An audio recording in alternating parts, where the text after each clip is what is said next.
जय हिंद दोस्तों, मैं विश्राम सिंह आपके अपने यूट्यूब चैनल टारगेट विद विश्राम सिंह में आपका स्वागत है। तो आइए आज का हम लोग देखेंगे क्या पढ़ने वाला है, क्या नहीं पढ़ने वाले हैं। कल हम लोग बात किए थे बिहार का सामान्य परिचय पर, आपने वो वीडियो देखे होंगे, आपको पसंद आया होगा। तो उसके आगे हम लोग बात करेंगे कि आगे क्या पढ़ना है। तो आज हम लोग का सब्जेक्ट है भारत की जनगणना। भारत की जनगणना 2011 जो अभी तक का 15वीं जनगणना है। तो आइए हम उसके कुछ बैकग्राउंड की बात कर लें। अगर जनगणना की कुछ बैकग्राउंड की बात करें तो सबसे पहले कि जनगणना की शुरुआत तक अगर माने तो 1872 ईस्वी में लॉर्ड मेयो के काल में हुआ था। उन्होंने ये जनगणना को शुरुआत किया था। वहीं अगर नियमित रूप से बात करें तो ये 1881 में लॉर्ड रिपन ने किया था। प्रत्येक 10 साल पे जनगणना की जाती है और हमारा लास्ट जनगणना 2011 है और वो 15वीं जनगणना थी। अगर उनकी जनगणना आयुक्त की बात करें तो चंद्रमौली साहब थे। अगर आपसे क्वेश्चन पूछ दिया जाए एग्जाम में कि 15वीं जनगणना का आपका जनगणना आयुक्त कौन थे, तो चंद्रमौली साहब थे। और एक बात और पॉइंट टू बी नोटेड कि जनगणना ये केंद्रीय सूची है, केंद्र सरकार की सूची है। इस पर राज्य सरकार का कोई अधिकार नहीं है। अगर जनगणना कराना भी है तो ये भारत सरकार के हाथ में है। भारत सरकार ही इसको करा सकती है, राज्य सरकार की बस की बात नहीं है। और जनगणना हमेशा केंद्र सरकार की सूची है, इस पे केंद्र सरकार काम करती है। और थोड़ा सा और हम लोग बात करें तो एक क्वेश्चन आता है कि महाविभाजक या महाविभाजन वर्ष किसको कहते हैं। एग्जाम में बहुत सारे सवाल आते रहते हैं कि 1921 का जो जनगणना था उसको हम महाविभाजक 1921 को, वही अगर हम 1951 की बात करें 1951 को, तो उसको हम लघु महाविभाजक वर्ष के नाम से जानते हैं। तो ये पूरी आपकी जनगणना से संबंधित बैकग्राउंड है, इसको हमेशा याद रखिए। उसके बाद हम लोग पॉइंट से बात करेंगे कि भारत की जनगणना में क्या है क्या नहीं, कितनी जनसंख्या है, कितनी साक्षरता है। तो उसके बाद हम लोग सब बातें करते हैं। तो आइए शुरू करते हैं भारत की जनसंख्या के बात कि भारत की जो जनगणना है आप देख सकते हैं ये 15वीं जनगणना है। आपको मैं बैकग्राउंड में बता ही दिया। और अगर कुल जनसंख्या की बात करें तो ये बहुत बड़ा डिजिट है और शॉर्टकट में बोले तो ये 121 करोड़ की जनसंख्या है। ये 121 करोड़ 2011 के अकॉर्डिंग 121 करोड़ है। आपको ये हमेशा याद भी होगा कि जब मोदी जी किसी भी भाषण में 125 करोड़ की बात करते हैं तो आप उस पर विचार नहीं करना है। आपकी 2011 की जनगणना देखना है कि मेरा आंकड़े के हिसाब से 121 करोड़ जनसंख्या है। इसको हम लोग एग्जाम में क्वेश्चन को आंसर करेंगे। और इसमें अगर 121 करोड़ में अगर पुरुष की बात करें, पुरुष जनसंख्या की, तो 51.47% है। वही अगर हम महिला की बात करें तो 48.53% है।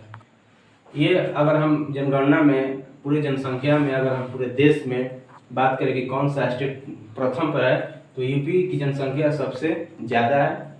वहीं अगर सिक्किम की बात करें तो ये अंतिम स्टेट है जिसकी जनसंख्या सबसे कम है। वहीं अगर हम भारत की ग्रामीण जनसंख्या की बात करें और शहरी जनसंख्या की बात करें तो ग्रामीण जनसंख्या में अगर भारत में कुल बात करें तो भारत 68.8% में ग्रामीण जनसंख्या है। और वहीं शहरी जनसंख्या की बात करें तो 31.2% भारत में ये शहर में बसते हैं लोग। वहीं अगर हम स्टेटों की बात करें, भारत में अगर राज्यों की बात करें तो हिमाचल प्रदेश में सबसे ज़्यादा जनसंख्या में लोग ग्रामीण रहते हैं। कम से कम 90% लोग ग्रामीण जनसंख्या में अपना जीवन व्यतीत करते हैं। और गोवा जो है ये शहरी जनसंख्या में सबसे आगे है परसेंटेज के हिसाब से, 62% के हिसाब से गोवा सबसे आगे है परसेंटेज के हिसाब से। वहीं हिमाचल प्रदेश की बात करें तो ये प्रतिशत के हिसाब से ग्रामीण में सबसे आगे है। आपसे पूछ दिया जाएगा कि ये तो प्रतिशत के हिसाब से हो गया, लेकिन अगर संख्या के हिसाब से पूछ दिया जाए, जनसंख्या के हिसाब से पूछ दिया जाए कि किस राज्य में सबसे ज़्यादा संख्या में लोग ग्रामीण में रहते हैं और किस राज्य में सबसे ज़्यादा संख्या में लोग शहरी में रहते हैं, तो उस पर आप लोगों को ध्यान देना है। ये प्रतिशत के हिसाब से है। और संख्या के हिसाब से आपको बात करें तो सबसे ग्रामीण जनसंख्या आपको यूपी में मिलेंगे। यूपी में सबसे ज़्यादा ग्रामीण रहते हैं। वहीं अगर हम शहरी की बात करें तो शहर में महाराष्ट्र जो राज्य है उसमें शहर में ज़्यादा जनसंख्या महाराष्ट्र की है। आगे ही हम लोग बात करते हैं दशकीय वृद्धि। ये दशकीय वृद्धि क्या होता है? तो मान लीजिए कि दशकीय वृद्धि हम उसको कहते हैं कि 2001 के जनसंख्या में, मान लीजिए कि 2001 में जनसंख्या 100 थी और वहीं 2011 में जनसंख्या आपकी 115 हो गई। तो ये दशकीय वृद्धि की बात करें तो ये 15% के हिसाब से जनसंख्या में वृद्धि हुआ 15%। तो इसी को हम दशकीय वृद्धि कहते हैं। तो दशकीय वृद्धि, अगर भारत की दशकीय वृद्धि की बात करें तो ये 17.7% के हिसाब से है दशकीय वृद्धि। लेकिन एक बात है कि ये जो दशकीय वृद्धि है ये पूरे देश में एक नहीं हो सकते हैं, इसलिए कि अलग अलग राज्यों के अलग अलग वृद्धि है, अलग अलग ग्रोथ है। तो अगर मेघालय की बात करें तो ये दशकीय वृद्धि में सबसे प्रथम स्थान रखता है 27.9%। जो मेघालय है भारत की, ये दशकीय वृद्धि में सबसे ज़्यादा वृद्धि करता है 27.9% 2011 के हिसाब से। वहीं अगर हम नागालैंड की बात करें तो ये -0.6% है, जिसका दशकीय वृद्धि ये बढ़ने के बजाय ये घट गया था। एकमात्र भारत का ऐसा स्टेट है जिसकी जनसंख्या बढ़ने के बजाय घट गया था। उस स्टेट का नाम नागालैंड बोलेंगे। कितना घटा था? -0.6%। ये दशकीय वृद्धि था।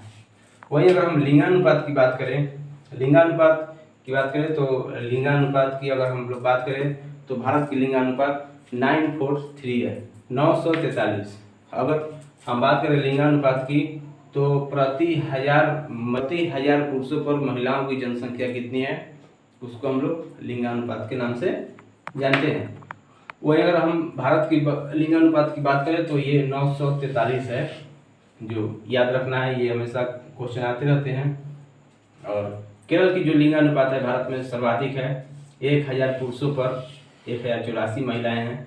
और हरियाणा की बात करें तो ये हमेशा से कम है और आज भी ये कम है, 879 है।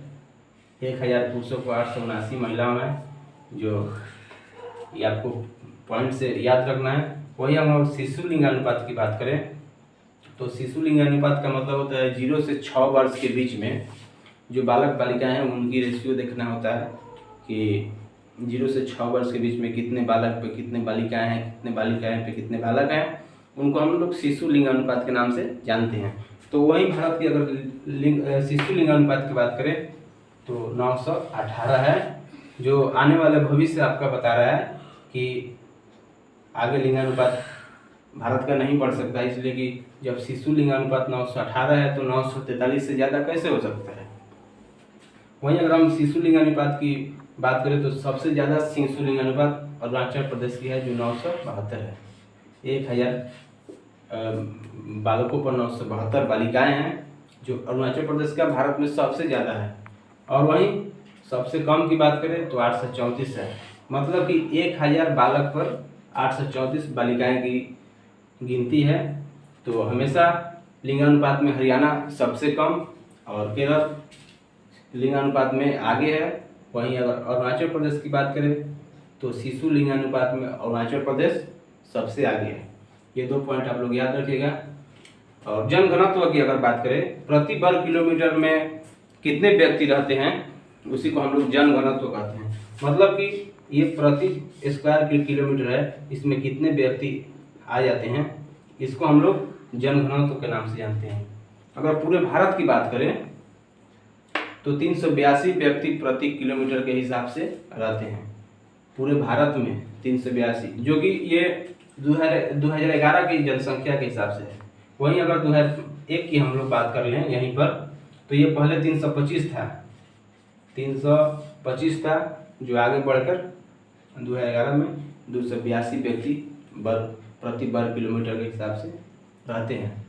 वहीं अगर हम भारत में अगर प्रथम स्टेट की बात करें कि कौन सा ऐसा राज्य है जिसकी जनघनत्व सबसे ज़्यादा है, तो है अपना बिहार, अपना प्यारा सा बिहार, जिसकी जनसंख्या घनत्व 1106 व्यक्ति प्रति वर्ग किलोमीटर में निवास करते हैं। वहीं अगर आप सबसे कम जनसंख्या घनत्व की बात करें तो है अरुणाचल प्रदेश, जहाँ पर 17 व्यक्ति प्रति वर्ग किलोमीटर के हिसाब से आज के डेट में बसते हैं वर्तमान में। जो पहले ये 13 हुआ करते थे, आज 17 हुए, थोड़ा सा बढ़ गए। और बिहार अपना सबसे ज़्यादा जनघनत्व वाला राज्य है। ये हमेशा बीपीएससी का मस्ट क्वेश्चन है। आगे बिहार का ऐसा कोई भी एग्जाम नहीं है जहाँ ये क्वेश्चन नहीं पूछा जाता है, तो इसको आप हमेशा याद रखिए कि जनसंख्या ज़्यादा किसका है, कम किसका है। वहीं अगर हम साक्षरता की बात करें तो साक्षरता, भारत की साक्षरता की बात करें तो 73% के रेशियो रखता है अपना भारत, जिसमें साक्षरता 73% है। अगर पूरे हम देश में बात करें कि कौन सा राज्य है जिसकी साक्षरता सबसे ज़्यादा है, तो है केरल। आपको पता होगा, आप पढ़ते होंगे, आपको पता होगा कि केरल सबसे ज़्यादा साक्षर राज्य है। वहीं अगर कम साक्षर की बात करें तो ये अपना प्यारा सा बिहार है, जहाँ पर साक्षरता 61.8% है। ये आपको याद रखना है कि बिहार की साक्षरता कितनी है, तो 61.8 है और केरल की 94% के करीब ये साक्षरता रखता है। वहीं अगर हम पूरे भारत में अगर पुरुष की बात करें कि कितने लोग साक्षरता में आते हैं, तो ये कम से कम 80.9% जो पुरुष हैं ये साक्षरता है भारत में। वहीं अगर हम स्टेट का बात करें तो केरल है स्टेट में आगे, जहाँ की साक्षरता 96% है। अपना बिहार 71.2% है। थोड़ी बिहार के रेशियो से, बिहार के जो पुरुष के रेशियो हैं वो साक्षरता ज़्यादा हैं। वहीं अगर महिला की बात करें तो पूरे भारत में अगर महिला की साक्षरता देखा जाए तो 64.6% है। पूरे भारत में ये महिला की साक्षरता है 64.6%। अगर वहीं हम स्टेट की बात करें तो केरल एक राज्य है, केरल, जहाँ पर महिलाओं की साक्षरता भी 92% है। और अपना सबसे निचले स्तर पर की महिला की साक्षरता कौन से राज्य में है, तो अपना बिहार है। तो फाइनली अगर हम देखें तो साक्षर में सबसे प्रथम स्थान कौन रखता है, तो साक्षर में सबसे प्रथम स्थान केरल का है।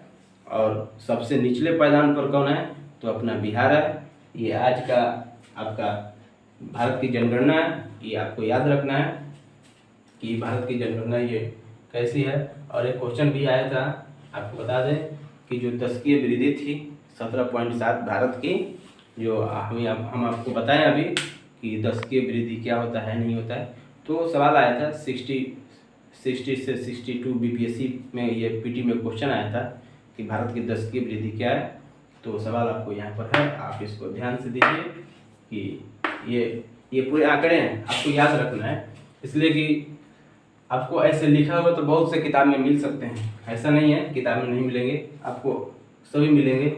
लेकिन मेरा काम है आपको याद कराना, ये नहीं कि बोर्ड पर लिख कर और बता के चले जाना।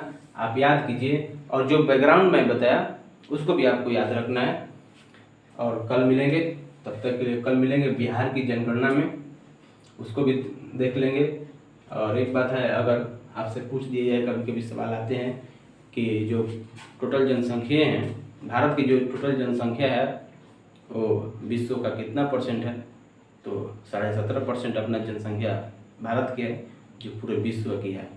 और एक ऐसा भी सवाल आता है कि पूरे विश्व में भारत की जनसंख्या के हिसाब से कौन से नंबर पर भारत है, तो दूसरा नंबर पर याद रखिए। और प्रथम स्थान अपना पड़ोसी देश चाइना का है, और दूसरा स्थान अपना भारत का है। और इतना ही पॉइंट है भारत की जनगणना में, जो मेन पॉइंट है आपको बता दिया। कल आते हैं बिहार की जनगणना को लेकर, और कल देखना ना भूलिए। तो तब तक इतना आप लोग ध्यान दीजिए और पढ़िए, मस्त रहिए, स्वस्थ रहिए। जय हिंद, जय भारत। दोस्तों, मैं विश्राम सिंह। अगर आपको ये वीडियो अच्छा लगे, पसंद आए तो सब्सक्राइब कीजिए, लाइक कीजिए और बेल आइकन को दबाइए। और आगे सब्सक्राइब करते रहिए, शेयर करते रहिए, अपने दोस्तों के पास पहुंचाइए ताकि हर